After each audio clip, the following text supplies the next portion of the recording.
taking heat for spending his holiday weekend in Montana, despite previously banning state-funded travel to the Big Sky state over what he calls anti-gay policies. Montana Congressman Matt Rosendale joins us now to react. Congressman, if Montana is such a no-good, horrible state, as Gavin Newsom claims it is, why is he vacationing there? Because it's a wonderful place to be. I'm glad to have Gavin Newsom come up here and not only spend some money, but hopefully he can spend enough time talking to people in Montana and find out what a free society actually lives and operates like. That's a good response there.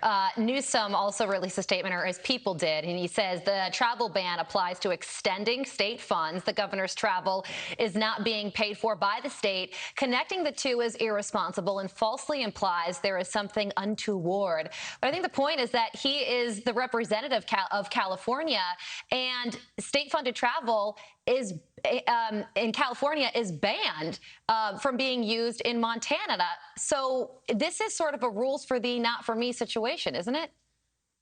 It is standard operating procedure for the far left. We see this time and time again, the hypocrisy that the way with which they live their lives is always very different from the policies that they try to impose on the balance of their constituents. And this is just another example of it. We've seen Gavin Newsom do that time and time and time again. And while the balance of the population of California, whether it's for business travel or education or whatever purpose, cannot use state funds to come here to Montana to see the beautiful landscape and to study our tremendous geography.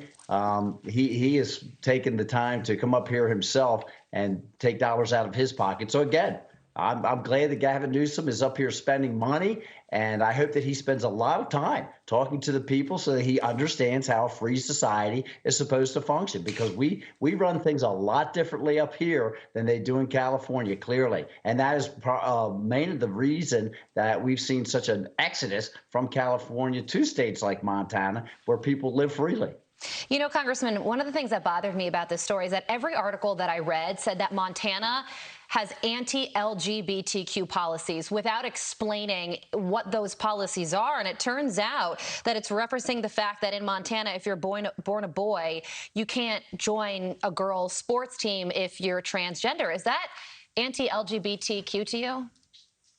No, it is not. If you go back in history and you look and see why the Title IX statute was put in place and the funding to make sure that young women had the opportunity to compete in sports and academics at the same level that young men were able to. And basically, these policies are just to the statute that's put in place now is to preserve that, to make sure that we don't have young men that were born biologically as a young man to go in and compete academically or athletically against young women, because it's ridiculous. And so we want to make sure that we preserve their opportunities, young women's opportunities to compete for scholarships and to compete in sports programs on a fair level. And we saw this same travel hypocrisy during COVID, right? These woke politicians blasting places like Florida, for example, for lifting their lockdowns. And then, pray tell, where do those woke politicians travel?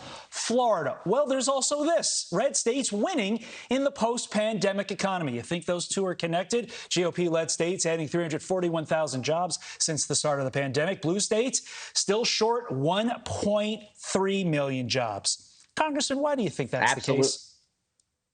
Absolutely, Todd, because we stayed open. Governor Gianforte, as soon as he was able to, he lifted every single mandate when he was sworn into office and provided protections for our businesses so that they were going to be able to maintain some type of immunity as long as they used proper procedures to protect their customers.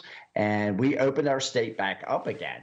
And not only did you see that our economy picked up faster, we also saw that the children were a lot healthier and a lot happier. And so that's something else that everybody has to take into consideration. A lot of those blue states, as you say, are going to be dealing with a lot of these other problems, not just with their economy, but with mental health issues, because they did lock down their states. They're going to be dealing with that for quite some time. Everyone is, to a certain extent. But I think you're going to see the exact same stats come back out and show that the Republican states, the Republican-run states, are going to have a lot less of these incidences. Congressman Matt Rosendale from the great state of Montana, thank you so much for waking up early or staying up late for us. We appreciate it.